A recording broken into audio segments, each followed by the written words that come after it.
बहुत बढ़िया सेंटेंस है हमारे पास।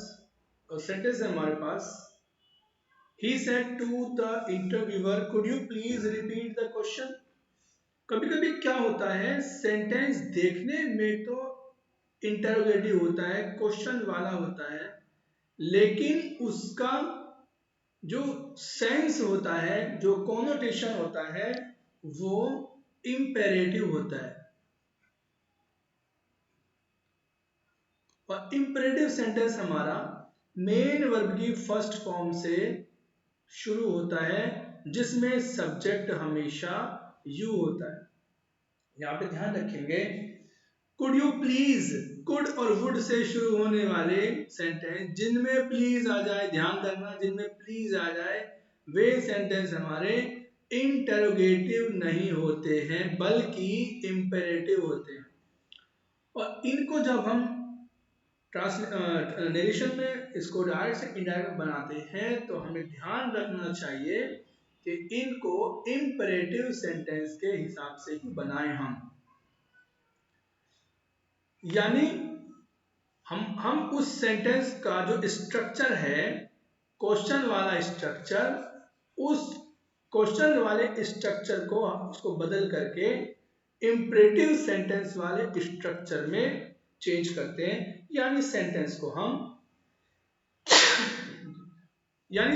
हम मेन और फर्स्ट फॉर्म से स्टार्ट करते हैं। यहां पर देखिए, कुड यू प्लीज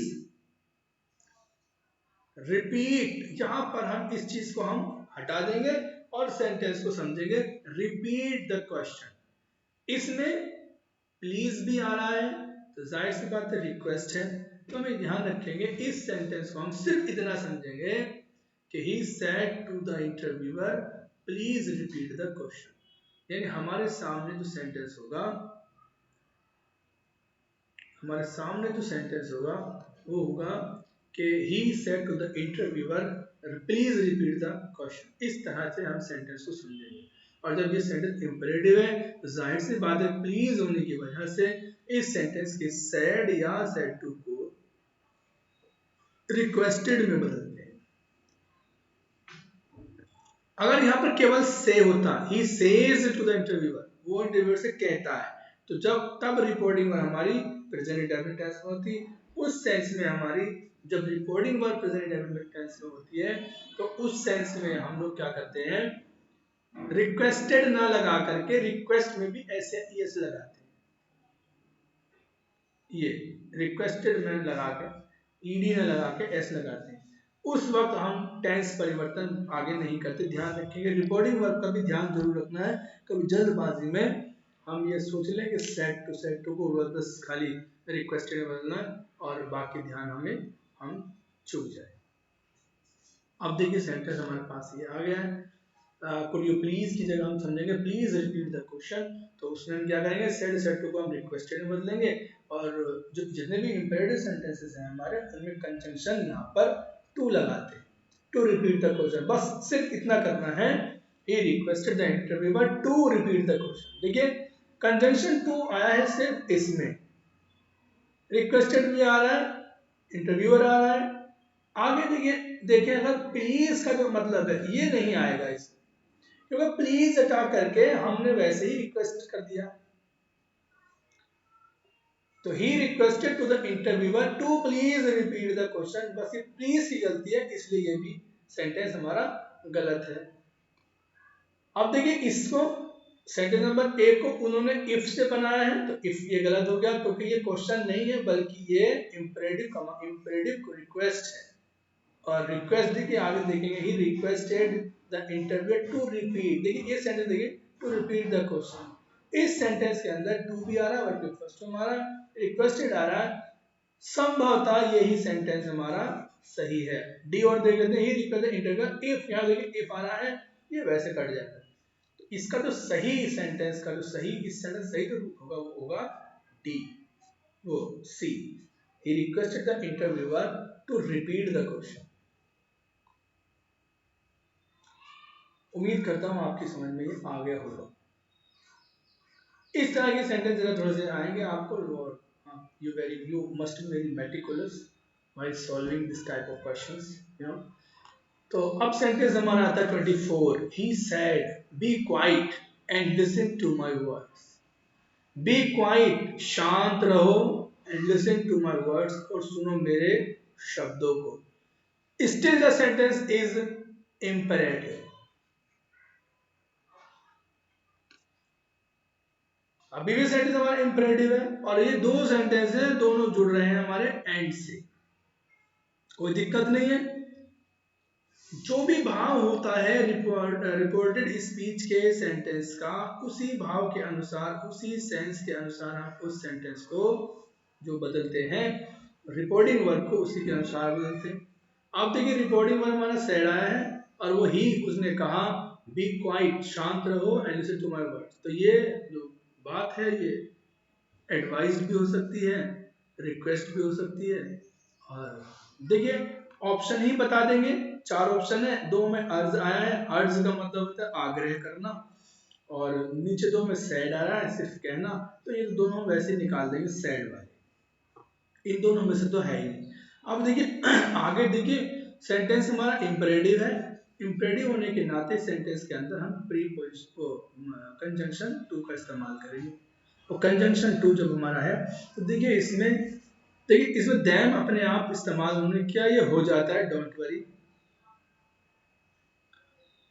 ही अर्ज दैम, उसने आग्रह किया उनसे, किस लिए, किस काम के लिए, टू बी क्वाइट, यहां तक ठीक आ गया, and listen to his words. देखिए my is the first person, possessive case will be changed according to the subject of reporting verb, and our subject of reporting verb is he, so my will be changed equal to he into his, तो ये his verb। Sentence हमारा यही सही है। इसके बाद और देख लेते हैं।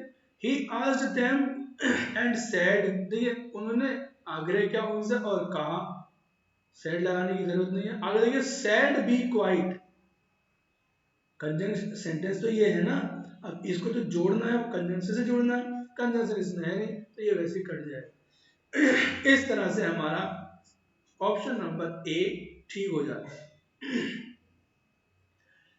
यहाँ पर हमारे क्वेश्चन, दो क्वेश्चन हमारे ग्रामर के हो गए, 5 क्वेश्चन हमारे ग्रामर के हो गए, और अगला जो 25 नंबर क्वेश्चन आता है, वो क्वेश्चन हमारा लिटरेचर का है। Practice set a milestone to success का प्रैक्टिस सेट नंबर 7 की मैं बात कर रहा हूँ, और इसका जो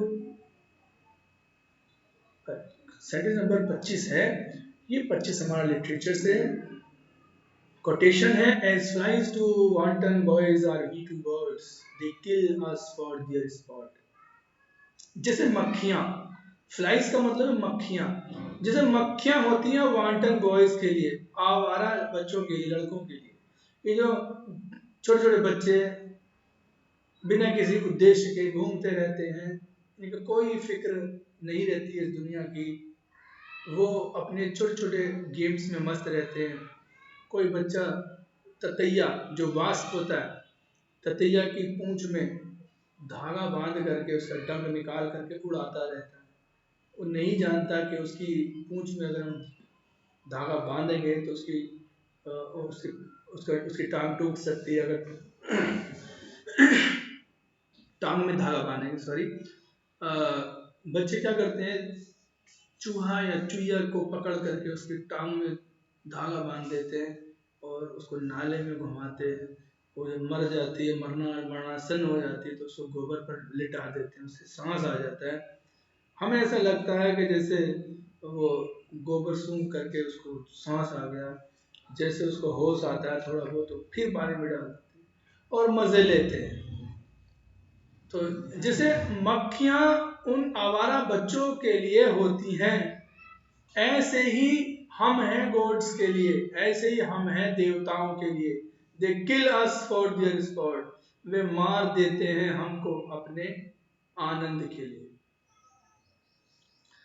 किंग लियर प्ले, जो कि एक one of the 4 great tragedies of Shakespeare है, उसके अंदर विलियम शेक्सपियर ने इसको लिखा है। लाजवाब इसकी देखिए एक्सप्लेनेशन मैं इस बुक की पढ़ लेता हूँ। बहुत अच्छी बुक, माइलस्टोन टू सक्सेस में बड़ी मेहनत मैंने की है, आप इसका मजा लें, आनंद लें, इसका फायदा उठाएं। इसमें कहा है strives to wanton boys are we to god, are we to the gods, हम हैं गॉड्स देवताओं के लिए। They kill us for their sport, वे हत्या कर देते हैं हमारी अपने मजे के लिए। कौन? देवताएं। जैसे छोटे छोटे बच्चे ततैन और ततैयों के लिए, चुहियों के लिए या मक्खियों के लिए होते हैं, अपने मजे के लिए उनकी हत्या कर देते हैं, मार देते हैं, उनकी टांग तोड़ देते हैं, ऐसे ही देवताओं के लिए हम इंसान लोग हैं, वे भी हमें जितना चाहे उतना दुखी कर देते हैं। लाइन जो किंग लियर प्ले है उसके अंदर ग्लाउसेस्टर की स्पीच है। ग्लाउसेस्टर जो कि उसका जो लेजिटिमेट बेटा है एडगर, उस एडगर को वॉर्म समझता है, वॉर्म, WORM, वॉर्म, कीड़े की तरह समझता है, वॉर्म लाइक, उससे बहुत नफरत करता है, उसको गलत समझता है, और वो डिस्गाइज करता है बैड लैंड बैगर के रूप में, भिखारी के रूप में, जो नाम रखता है अपना टॉम, कुछ नहीं भी बन जाएगा। एडगर डिस्गाइज करता है, क्या नाम रखता है, भिखारी का वो रोल अदा करता है, और उसमें अपना नाम रखता है टॉम, और उस हालत में अपने बाप ग्लाउसेस्टर की सेवा करता है। जबकि ग्लाउसेस्टर जिंदगी से बहुत ज़्यादा दुखी हो गया है, बिल्कुल वैसे ही जिस तरह से किंग लियर सफ़र करता है। ग्लाउसेस्टर और एडगर की कहानी अलग है, और किंग लियर कॉर्डेलिया की कहानी अलग है। जिस तरह से किंग लियर अपने लड़कियों को गलत समझ लेता है कि वो उसके प्रति लॉयल हैं, लेकिन वो बेवफा नजर आती हैं, और जिस लड़की को वो बेवफा समझता है, कॉर्डेलिया को, वो लॉयल नजर आती है। और किंग लियर को भी इस तरह की ही स्पीच कहनी पड़ जाती है, जब वो कहता है कि आई एम ए मैन, वो कहता है I am a man more sinned, more sinned against,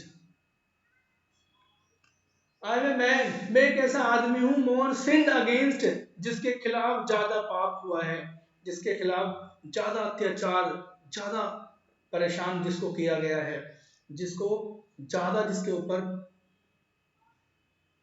अभिशाप लगा है, मोर सिंड अगेंस्ट, जिसके खिलाफ ज्यादा पाप हुआ है, than sinning, than sinning, than sinning का मतलब है बामुकाबले उसके जितना उसने सिन किया है, पाप किया है। यानी मैं एक ऐसा आदमी हूं जिस आदमी को ज्यादा सजा मिली है जितना उसने पाप किया था, उसने इतना तो पाप भी नहीं किया था जितनी सजा उसको मिली है। ये किंग लियर की स्पीच है, किंग लियर प्ले में। और as tries to wanton boys are we to god, they kill us for their sport, ये ग्लाउसेस्टर की स्पीच है। ग्लाउसेस्टर, मैंने बताया ग्लाउसेस्टर ब्लाइंड हो जाते हैं, और एडगर को समझते हैं बहुत बुरा, और तुलना करते हैं उसकी वॉर्म की, एक मैंने कीड़ा पाल रखा है, वॉर्म, कीड़े जैसा आदमी मानते हैं उसको, अपने बेटे को। लेकिन बाद में जब उनको पता लगता है कि ये आदमी उनका बेटा लॉयल है, बाकी सारी दुनिया ने उनके साथ बुरा और अत्याचार किया है। Hope you understand. वापस हम क्वेश्चन पर आते हैं। 26 क्वेश्चन है हमारा। To noble fortune know this, know के बाद दाऊ होना चाहिए, thou, know thou this, that man are as the time is to be tender minded does not become a sword. ये लाइन भी किंग लियर प्ले की ही है, और इसके अंदर एक्चुअली क्या है, किंग लियर और कॉर्डेलिया को आखिरी बार जब एडमंड मरवाने के लिए सैनिकों को भेजता है, उसमें एक बताया जाता है कैप्टन करके कैरेक्टर है, तो कैप्टन को वो हायर करता है और उसमें वो फर्स्ट कैप्टन को एक डॉक्यूमेंट देता है, एक लेटर देता है कि जो इसके अंदर लिखा हुआ है उस काम को तुम्हें करना है। और उस लेटर में क्या लिखा था कि इन दोनों बाप और बेटी को दोनों की हत्या कर दी जाए। तो ये एडमंड कैप्टन को बुलाता है। इससे पहले कॉर्डिलिया की और किंग लियर की बहुत अच्छी स्पीच है। कॉर्डिलिया कहती है, किंग लियर कहता है कि क्या तुम अपनी बहन से मिलना चाहोगी, सॉरी कॉर्डिलिया कहता है कॉर्डिलिया कहती है अपने बाप से, लियर से, कि क्या तुम अपनी बेटियों को देखना चाहोगे, मेरी बहनों को। तो किंग कहता है नहीं नहीं नहीं, कुछ नहीं, हम बिल्कुल नहीं देखना चाहते, हम दोनों कैद खाने में चल रहे हैं और एक दूसरे के लिए गीत गाएंगे, चिड़ियों की तरह गाएंगे। बहुत बढ़िया स्पीच है। कभी अगले प्रैक्टिस सेट में संभवतः आ जाएंगे स्पीच, मौका लगा तो मैं इसको पढ़ा दूंगा आपको, बहुत इंपॉर्टेंट स्पीच है। तो एडमंड फिर उसके बाद जब उनको ले जाया जाता है कैद खाने में, तब एडमंड इस कैप्टन से ये कहता है, वो लेटर देते हुए, डॉक्यूमेंट देते हुए, कि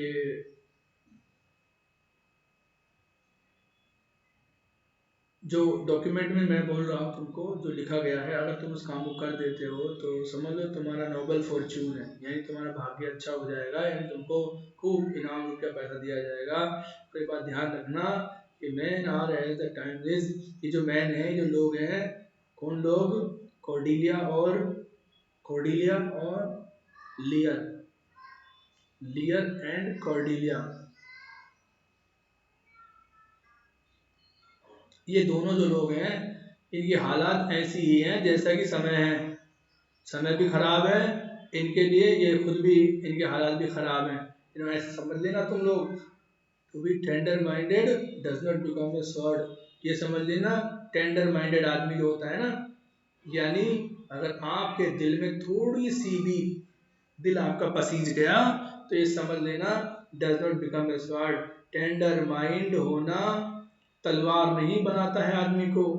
यानी अगर तुम्हारे दिल में थोड़ी सी भी अगर टेंडर माइंडेडनेस आ गई, यानी अगर तुम्हारा दिल थोड़ा बहुत भी पसीज गया, तो फिर तुम तलवार नहीं उठा पाओगे, क्योंकि एक सोल्जर के दिल में बिल्कुल भी सेंटिमेंट्स, इमोशंस नहीं होनी चाहिए। इसकी एक्सप्लेनेशन जो मैंने लिखी है वो पढ़ लेते हैं, थोड़ा सा देखते हैं क्या है उसके अंदर।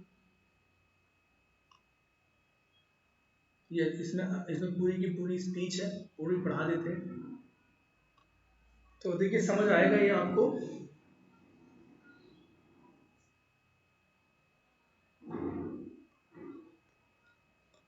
यस, वो कह रहा है, इसको साफ कर देता हूँ पहले।